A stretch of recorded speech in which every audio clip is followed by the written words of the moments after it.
In 2004, a Japanese airline made a bet that would redefine air travel. All Nippon Airways, better known as ANA, placed the largest launch order in Boeing's history for a plane that didn't even exist yet. This was a high-stakes gamble. 50 brand-new Dreamliners, worth around $6 billion at list prices, years before the first one would ever take off.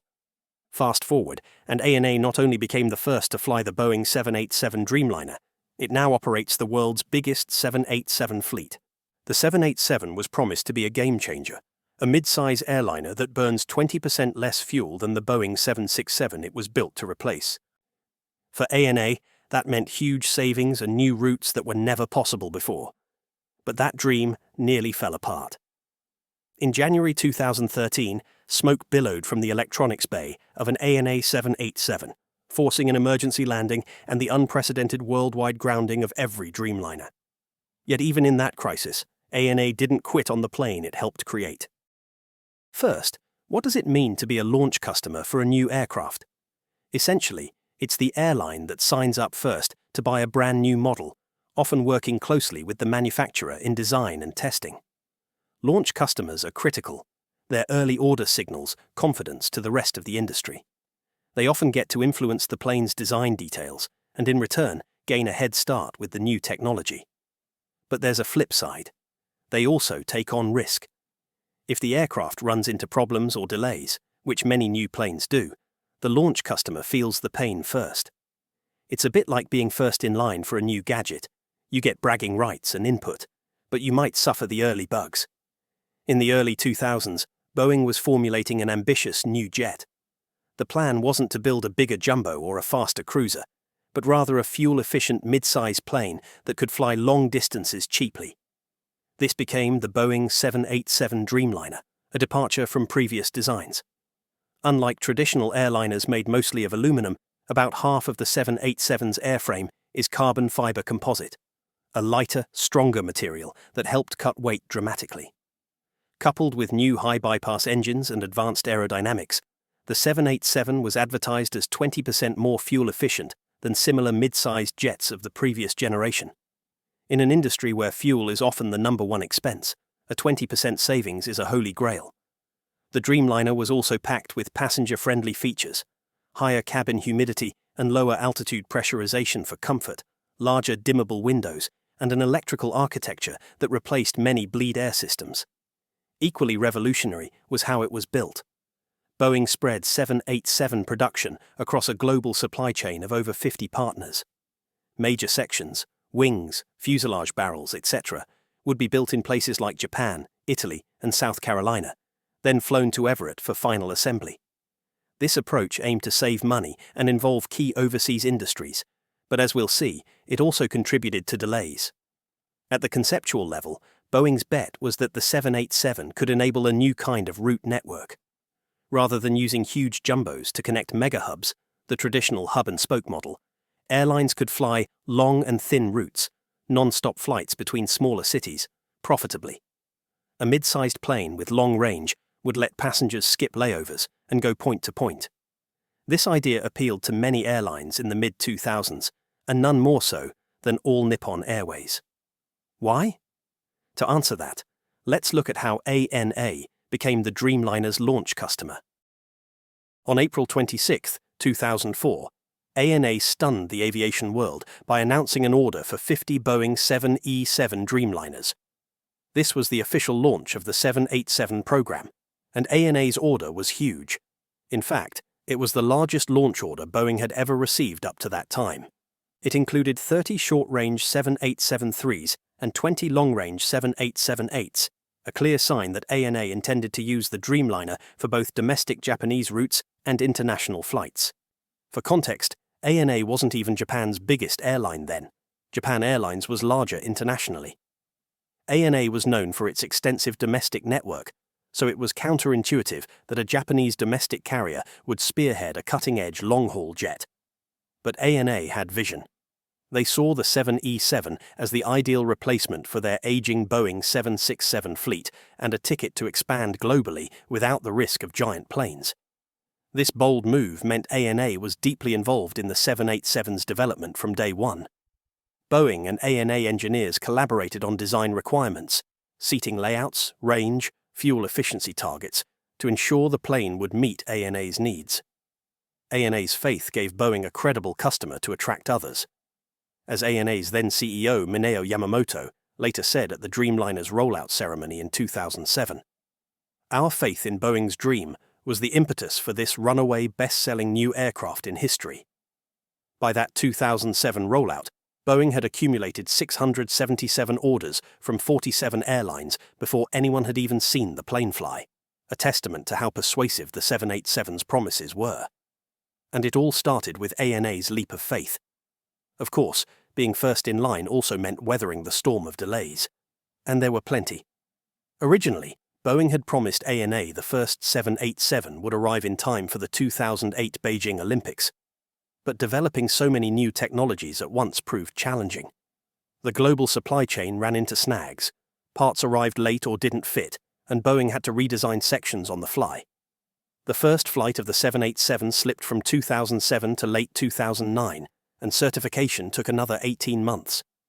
In the end, ANA's first Dreamliner was delivered in September 2011, a full 3.5 years behind schedule. For ANA executives, it must have been frustrating. They had 50 expensive jets on order that were nowhere to be seen, while their existing fleet aged past its prime.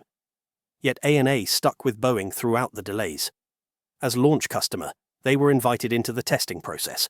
ANA pilots were the first customer crews to fly the 787 in test flights as early as May 2010. ANA even helped Boeing conduct operation validation trials in Japan in mid-2011. Flying the Dreamliner on simulated routes to see how it held up in real airline conditions. This close partnership was unusual. It underscored how deeply involved ANA was in the 787's design and rollout. In fact, ANA became Boeing's first non-US launch customer for a new wide-body aircraft ever. That's a big deal when you consider Boeing's previous iconic jets, 707, 747, 777, all had American Airlines as their launch partners. The 787 was truly a global project. Finally, in late September 2011, ANA's patience paid off. Amid celebration in Everett, Washington, Boeing handed over the very first 787 Dreamliner to ANA, tail number JA801A. A few days later, on October 26, 2011, ANA operated the world's first passenger flight of the 787, a special charter from Tokyo Narita to Hong Kong. It was a moment of triumph. On board that flight were ANA's CEO Shinichiro Ito, Boeing representatives, media, and even some superfan passengers who had bid in a charity auction for a seat. One person paid over $30,000 to be part of this historic journey. Upon landing, the aviation press heralded the Dreamliner as the next big thing in air travel. ANA wasted no time putting their new toy to work. Within days, they began scheduled domestic 787 flights, Tokyo to Okayama and Hiroshima, and by early 2012, they started the first regular international service, Tokyo Haneda to Beijing. In January 2012, ANA launched the 787's first long-haul route from Tokyo to Frankfurt. For Boeing, the Dreamliner's entry into service with ANA was hugely symbolic, a proof of concept that an airline could now fly long routes profitably with a mid-sized jet. For ANA, it was the beginning of a new chapter, one where a plane they had helped midwife to life would, they hoped, give them an edge over competitors. Now the story turns to how ANA actually used the 787 and the strategy it enabled. Once ANA had the 787 in hand, it started doing something new, flying places that previously weren't feasible as non-stops. The Dreamliner unlocked what airline planners call long and thin routes, long-distance flights with fewer passengers. ANA's leadership realized they could bypass traditional hub-to-hub routes and connect secondary cities in different continents directly, thanks to the 787's efficiency and smaller size. This became a cornerstone of ANA's international expansion in the 2010s. A perfect example came in January 2013. ANA inaugurated a non-stop flight from Tokyo Narita to San Jose, California, right into the heart of Silicon Valley. It was the first ever Asia-bound long-haul flight from San Jose. Nearby San Francisco had all the traffic before. Would such a route work? With a big 777 or 747, Absolutely not. Too many seats to fill and too costly for a mid-sized city. But with the 787-8, seating around 158 passengers in ANA's configuration, it was just right. In fact, ANA's CEO noted that a route like San Jose-Tokyo wouldn't make economic sense on a larger aircraft, but it does with the more efficient 787. The flight proved popular among tech travelers, and ANA soon went daily. This small city pairing was exactly what Boeing had promised, the Dreamliner letting airlines fly where the people are, not just where the hubs are. ANA repeated this pattern across the globe. In 2015, they announced a new Tokyo-Brussels service, flown daily with a 787-8. Brussels, Belgium had no direct flights to Japan at the time, despite tens of thousands of passengers traveling between the countries each year. Those travelers had been stuck connecting through other hubs, Frankfurt, Amsterdam, etc. ANA's CEO Osamu Shinobi touted that by offering the only non-stop Japan-Belgium link, ANA would dramatically improve access for travelers. The route launched in October 2015 and gave ANA a brand boost in Europe, showing they could join city pairs that even larger carriers hadn't connected. Similarly, ANA used 787s to open Düsseldorf, 2014, and Mexico City, 2017, and to add secondary cities in Asia. Perhaps the boldest move was in 2019, when ANA launched a direct flight from Tokyo Narita to Perth, Australia, a 9-hour trek to a relatively remote city on Australia's west coast. It was the only direct flight between Japan and Perth. This one really underscored the long and thin philosophy. Qantas and JAL had tried Tokyo-Perth decades ago with larger aircraft and couldn't sustain it. But with the Dreamliner's economics, ANA could make it work. The 787-8 they assigned had just 184 seats, yet it could fly the approximately 7,400-kilometer route efficiently. Business travelers and tourists suddenly had a convenient connection between Japan and Western Australia, fueling both economies. By leveraging these routes, ANA quietly built up a robust international network that complemented its big hub routes. Between 2010 and 2015, ANA added service to 6 new cities in Europe and North America, something that would have been very hard without the 787. In fact, the growth spurt helped ANA overtake some European carriers in market share. By mid-decade, ANA had become the second-largest carrier in the Europe-Japan air travel market, surpassing Lufthansa in annual passengers between those regions. That's astonishing when you recall that ANA was once seen as a primarily domestic airline. The Dreamliner was giving ANA global reach, one thin route at a time. And it wasn't just long-haul routes. The 787 also allowed ANA to reinforce important routes that were thinner than a 777 could handle. For instance, ANA could deploy a 787 on medium-demand routes like Tokyo to Vancouver or Seattle, where a 777 might be too big and a 767 lacked range. This flexibility, being able to right-size the plane to the route, became a competitive advantage. It meant higher load factors, fewer empty seats, and better profitability on each flight. The midpoint of our story, then, is the turning point where the Dreamliner shifts from a delayed promise to a strategic workhorse, letting ANA fly in new ways. Now, let's dive deeper into why the 787 was such a versatile tool for ANA, essentially the Swiss Army knife of their fleet. ANA called the 787 indispensable to its future plans, and it's easy to see why. The Dreamliner wasn't just a one-trick pony for long-haul flights, it proved useful across ANA's route network. Think of it as the Swiss Army knife of planes, fuel efficient enough for long international routes, but also economical on shorter flights, with the capacity and comfort to please passengers on both. One big reason is fuel efficiency, the trait the 787 was built around. For ANA, operating in Japan, fuel costs have always been a headache. Japan has no domestic oil production, so jet fuel is imported and priced in dollars, meaning Japanese airlines feel the pain when the yen is weak or oil prices spike. In 2013, for example, ANA's fuel bill surged due to a drop in the yen's value, contributing to a quarterly loss.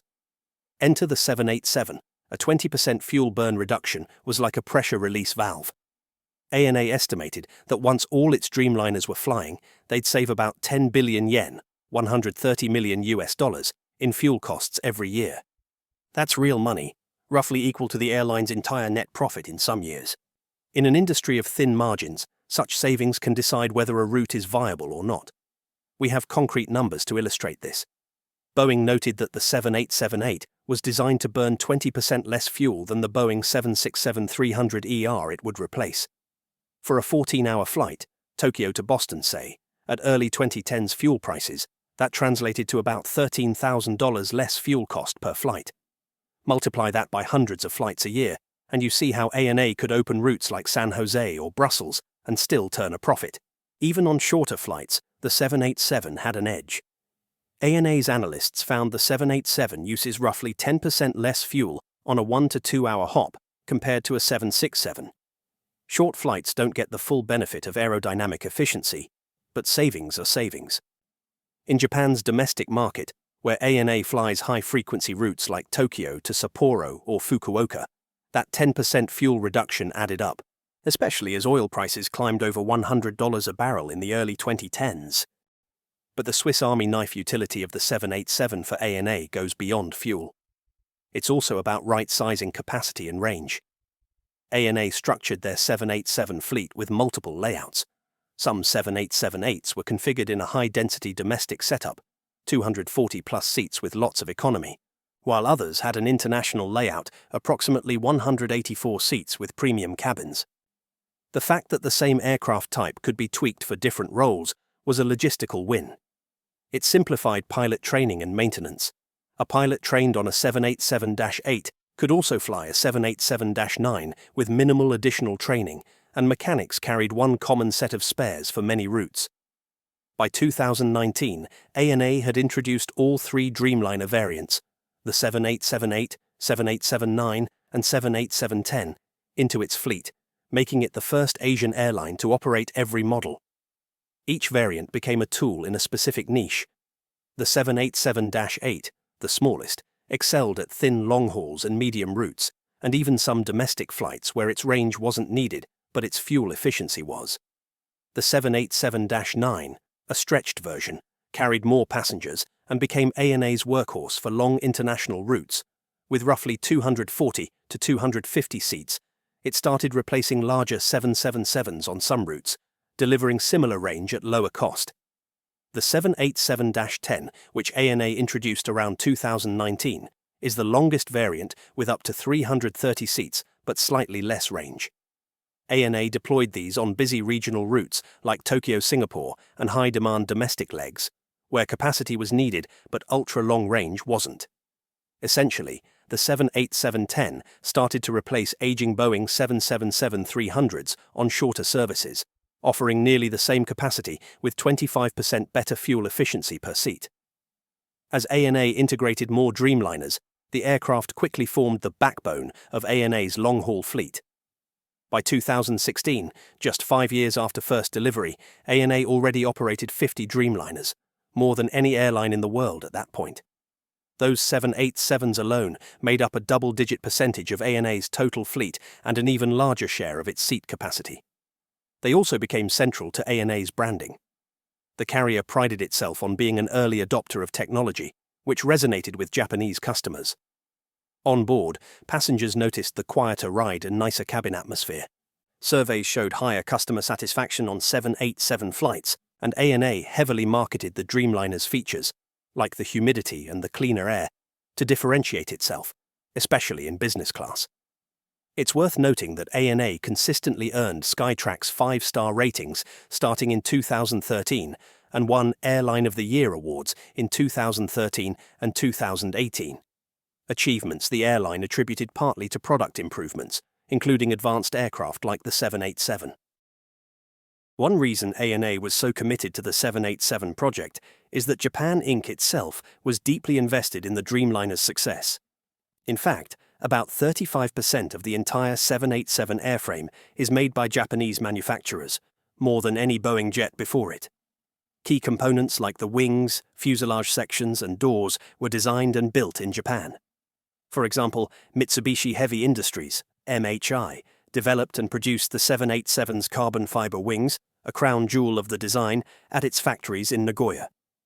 Kawasaki Heavy Industries built forward fuselage sections and the main landing gear well, while Fuji Heavy Industries, now part of Subaru Corporation, built the center wing box and other structures.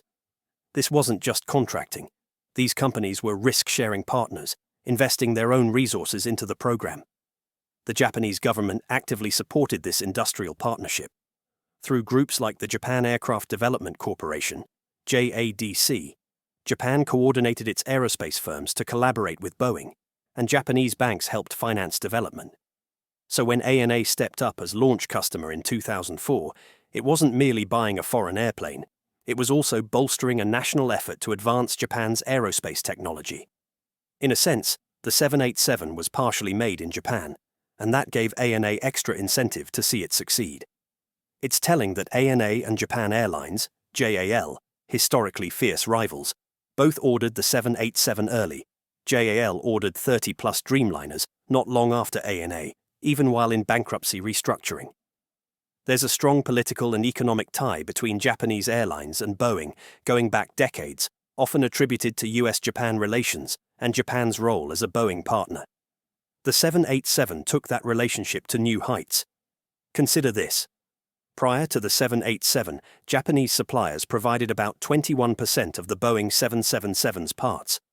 With the Dreamliner, that jumped to 35%. In exchange, Boeing understandably expected Japan's airlines to purchase the jet in large numbers, and they did. For Boeing, having ANA as the launch customer was a strategic win, not only commercially but diplomatically.